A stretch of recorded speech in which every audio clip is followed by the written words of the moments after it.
there are some key pieces of technology on all of the latex printers, and I think this is a good time to discuss some of them. One of the ones that is probably very important and has multiple roles is what we call the OMOS. Now, the OMOS stands for Optical Media Advanced Sensor. And the OMOS has a primary role of determining, through a sort of digital photograph, how far the media should feed to make sure that your step alignment, your step advance, is exactly right. This is a highly patented device. This is HP technology. It is in many of our printer lines, and the 360 and the 370 have OMOSes. The 110, the 310, and the 330 do not have OMOSes. Now, not having an OMOS does not mean it's not going to print accurately.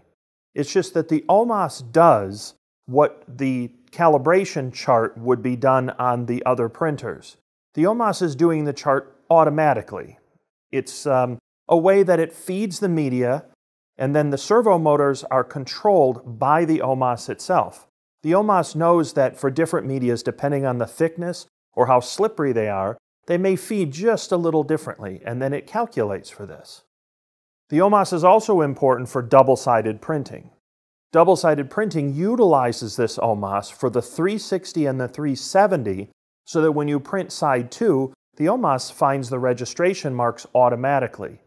It creates an automatic, seamless, double-sided workflow by using this OMOS to see where the line is and establishing an XY coordinate. Now let me show you a moment where the OMOS is on the printer. It's actually right on the platen, and you've probably seen it but didn't necessarily know what it was. On some translucent media where there's that little flickering red light, that's the OMOS at work. So let me show you where it is, and that way you'll understand what to look for. The OMOS is right here on this platen, and it's right there on the platen, and because it sees the back of the media, it's fairly important that the OMOS be kept clean at all times. You don't want to get too much dust or dirt or possibly even ink residue from a fabric job to be on this OMOS. That OMOS needs to be kept clean because it is determining the step alignment of the media. When you load media on a 360 or a 370, it automatically engages and determines the step alignment. Now, when you turn the take-up reel on, the minute you touch enable, you notice that it's doing the step feed again. It is engaging the OMOS a second time to recalibrate when you put the take-up reel on.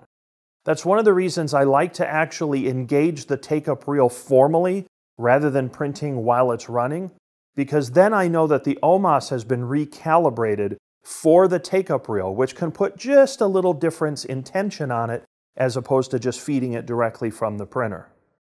The OMOS is something that is very important, and it's a useful tool. It's something that HP invented, and I want you to understand a little bit more about it so you know what to look for and you know what it does.